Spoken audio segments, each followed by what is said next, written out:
Hello, family. Just doing a real quick video because some really important things have transpired this morning. I was in contact with one of my very best friends from back home, and she was very sick, acute. Intervention necessary, like ASAP. And I know this woman sober, and I know her purpose. I know her why. I know her challenges. I know her resilience. I know her strength. I know her heart. And she is worth saving, even if everyone thinks she's not, because that's God's main principle. Go back for that one, leave the 99, because that one is worth it. And he celebrates so much more for that one coming home than those 99 that are already saved. So I just have a few comments about the circumstance in general. So, in order to address the crisis of addiction, of abuse, of trauma, it is necessary for survivors that are willing to provide service for other survivors that are coming in have a few principles. One of them being humility, realizing that it is a gift, the broken state, the hopelessness. You never want to forget that. Never forget it and never think that you're better than anybody for 1 second because you've conquered it. And certainly don't turn your back on anyone just because they don't have anything to offer you in return.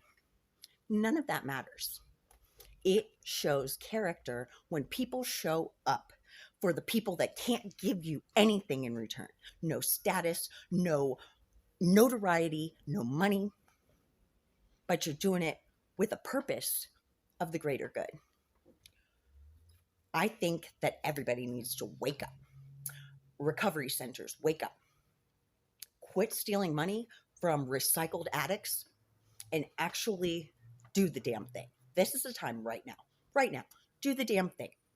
Remember the worst day of your addiction, the overdose that God saved you in multiple times, the 15 relapses, and you got it the 16th time. Good for you, but you're not better than nobody.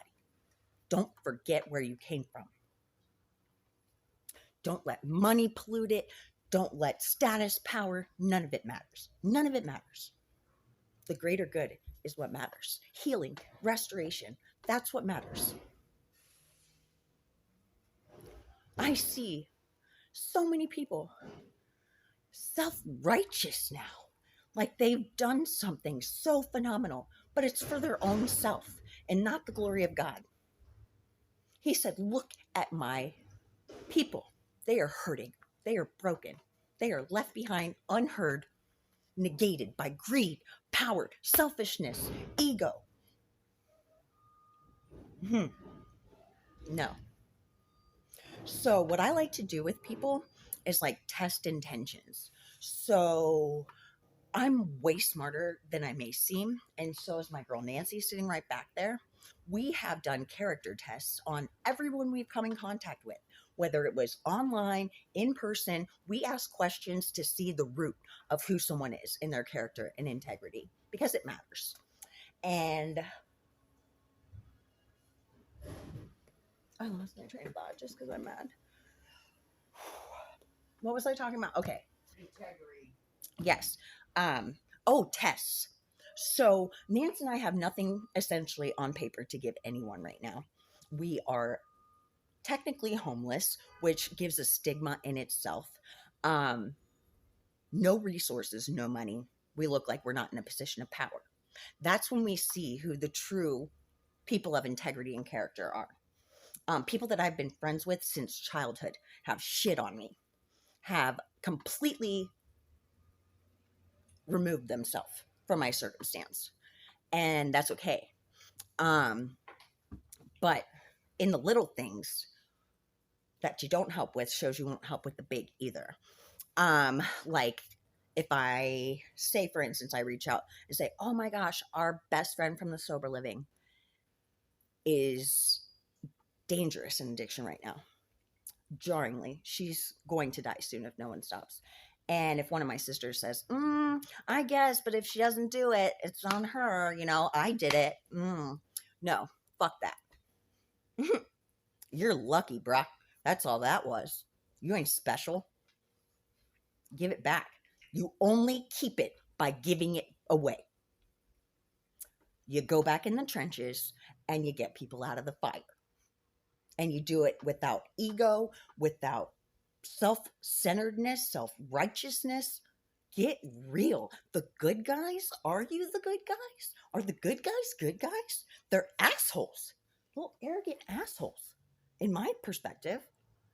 But I and Nancy now have facilitated a brilliant social experiment that is finally coming to a fruition that is going to put my money where my mouth is. And y'all are going to need me. We are going to have more money than all of you put together. And we're going to give it all away to the people that deserve it and need it. Because people are sick. And that's what God calls us to do. Right, Nance? Mm-hmm. Yes. So when we come back with our hands full of resources and treatment and money, we're not going to keep you from it. We're not going to rub it in your face. We're not going to be arrogant little pricks like you. That's just as dangerous as the traffickers, the murderers, the exploiters. Shame on you.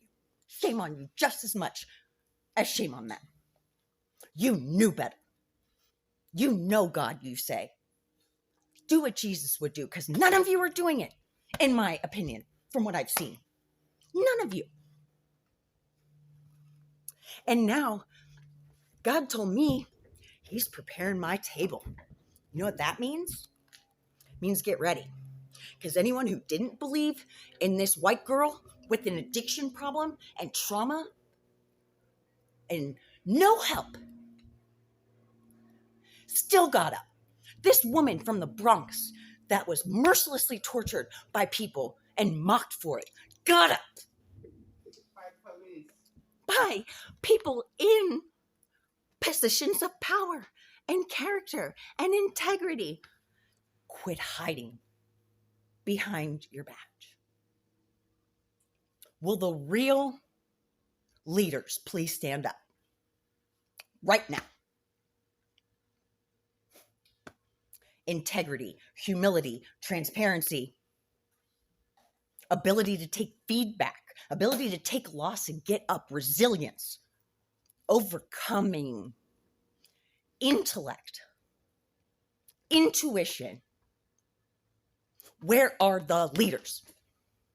Because we're failing in homelessness, in poverty, in overall social function. This is embarrassing. We are embarrassing ourselves. This is the United States of America. Yeah, this is the United States. And look at what a shithole we've become. Not caring about one another at all. Just, oh, that sucks. She must have been a real bitch to get that way. Or, oh, I knew she was too far gone. Fuck you. You're not exempt. And tomorrow you could be right there. And you know what I'm going to do?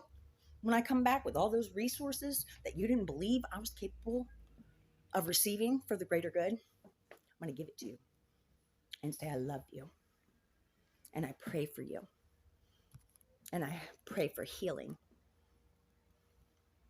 And I'm going to show you how to help people. I'm not going to hold a grudge. I'm not going to keep it from you and be a little prick about it. I'm going to show you how it's done. With my best friend from the Bronx. Mark my words. June 26th. We're coming back for Ohio.